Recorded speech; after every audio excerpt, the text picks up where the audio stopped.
Penggemar Anang Hermansyah banyak mengalamatkan sindiran untuk Raul Lemos yang mereka buat melalui akun Twitter. Hal itu membuat Krisdayanti meradang dan meminta fans Anang tersebut untuk menghentikan sindiran kepada suaminya. Namun permintaan KD tersebut berbalas komentar tak kalah pedas dari Ashanti.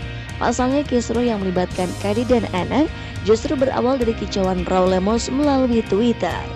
Kita nggak boleh mengatur manusia untuk nggak boleh kritik, nggak boleh mencaci maki, itu kan hak setiap manusia. Sekarang kita di Twitter dihina-hina juga dengan fans-fans sana, kita nggak pernah oh jangan ya gitu kan, kita nggak bisa ngatur orang mau nggak suka mau suka kan itu hak asasi manusia, nggak bisa kita atur teman-teman fans kita jangan ini, karena fans-fans yang melakukan itu adalah fans mereka zaman dulu.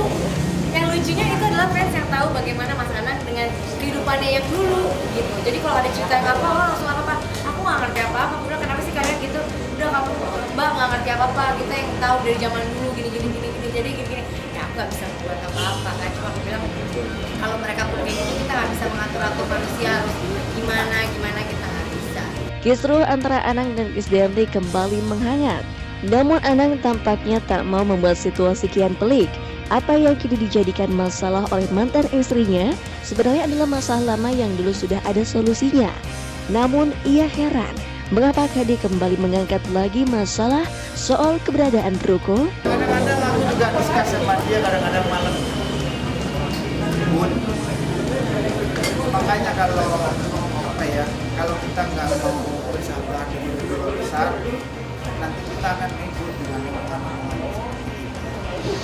Aku bilang ayolah dewasa dan bersabar kalau seperti yang aku bilang, karena kadang-kadang aku juga kalau udah diem dia paling tahu tuh dia apa sih mas, dia paling tahu tuh ya sebentar.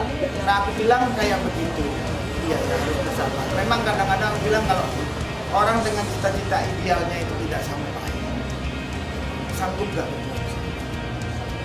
Kalau nggak sampai ke dalam cita-cita ideal, ya jangan besar. Ini kan menjadi hal yang tidak kondusif. Dari keadaan yang sudah nyaman menjadi tidak nyaman. Kalau cita-cita ideal itu tidak sampai. Nah ini kan faktor kedewasaan dan kebesaran sampai melihat keadaan. Bahwa bilang, ya dia kadang-kadang ngomong ya itu mas. Makanya kalau kadang-kadang kita tidak menemukan hal yang ideal, ayo kita saling introspeksi. Ya ingat kata-kata Jiel. Aku ingat kata-kata Jiel, pernah dia hampir mau bilang, udah Jiel, ruko ini kita jual aja ya. Dia bilang, tapi udah gak punya duit lagi ya? Mau jual-jual ruko, dia ngomong gitu. Jadi aku lihat, berarti Jiel memang gak mau. Mungkin karena ini ngerasain mereka berdua gitu. Itu sih aku pernah dengar itu.